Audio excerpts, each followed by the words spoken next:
চাঁদপুরের মতলব উত্তরে বিভিন্ন এনজিওর গ্রাহকদের ১৬,৫,০০০ টাকা নিয়ে পালিয়ে যাওয়ার অভিযোগ উঠেছে দুই নারী প্রতারক মা ও মেয়ের বিরুদ্ধে। ঘটনাটি ঘটেছে উপজেলার একলাসপুর গ্রামে।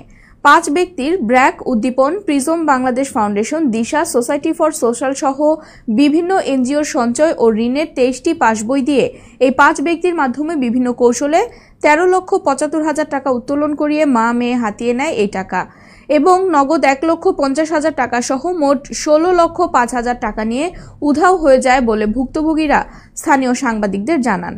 একলাসপুর ইউপির প্যানেল চেয়ারম্যান নেসার আহমদ বলেন, যাদের টাকা নিয়ে গেছে তারা আমার কাছে এসেছিল, তারা খুবই গরিব মানুষ। এদিকে ঝর্ণা বেগম ও তার মেয়ে সোনিয়া আক্তার টাকা নিয়ে পালিয়ে গেছে, তাদেরকে না পাওয়া পর্যন্ত কিছুই বলা যাচ্ছে না।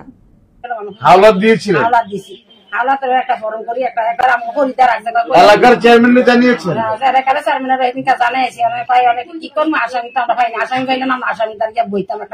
আসলে আরেকজন ভুক্তভোগী যিনি টাকা দিয়েছেন এরকম আরেকজনের সাথে আমি কথা বলার চেষ্টা করব।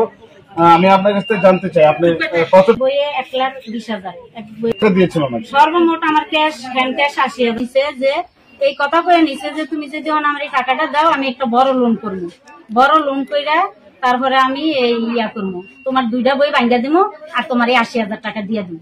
সর্বমোট 5টা বইয়ে আমার প্রায় 4 লাখ টাকা আর ৮০,০০০ টাকা, 4,৮০,০০০ কথা বলবো ফারুক নামে এক ভুক্তভোগী, যিনি এই জন্না বেগমকে প্রায় 4টি বই থেকে সে টাকা উত্তোলন করে দিয়েছে। আমি ওনার সাথে কথা বলার চেষ্টা করছি। কত টাকা?